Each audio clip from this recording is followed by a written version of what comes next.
Hello friends, இன்றைக்கி நம்ம soybeans gravy தான் செய்ய போகிறோம். வாங்க எப்படி செய்கிறதுன்னு பார்க்கலாம். இப்போ பாண்டில் வச்சுக்கலாம்.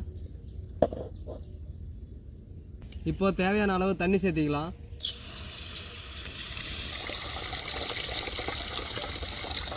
உப்பு ஒரு ஸ்பூன் சேர்த்திக்கலாம். சோயாபீன்ஸ் சேர்த்திக்கலாம்.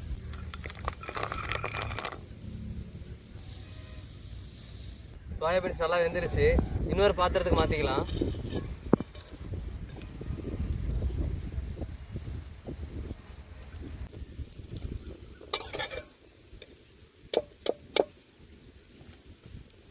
இது மேலே அப்படியே பச்சை தண்ணி ஆட் பண்ணிக்கலாம்.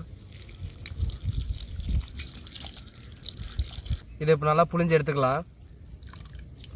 நல்லா சுத்தமாக தண்ணி இல்லாமல் புளிஞ்சு எடுத்துக்கோங்க.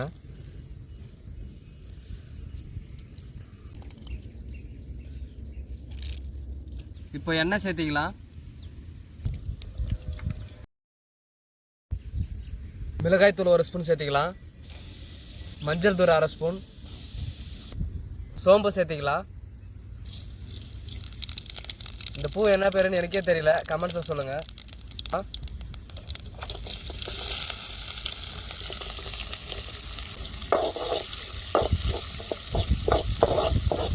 ஒரு பட்டை சேர்த்திக்கலாம். பிரியாணி இலை, இஞ்சி பூண்டு பேஸ்ட்டு சேர்த்திக்கலாம்.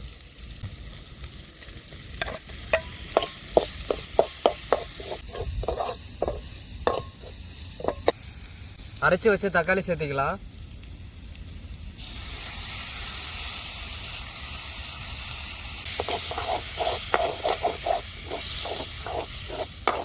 மிளகாய்த்தூள், மல்லித்தூள்,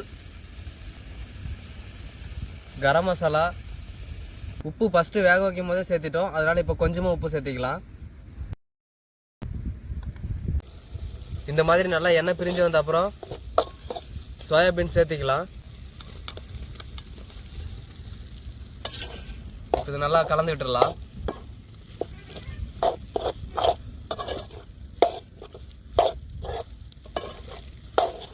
ஒரு 2 நிமிஷம் இந்த மாதிரி நல்லா கலந்து விட்டுக்கோங்க. இப்போ தேவையான அளவு தண்ணி ஊற்றிக்கலாம்.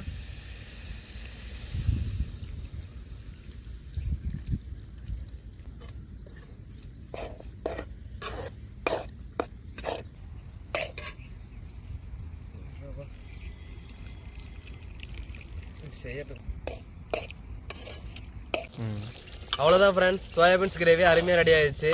வாங்க இப்போ டேஸ்ட் பண்ணி பார்த்துடலாம்.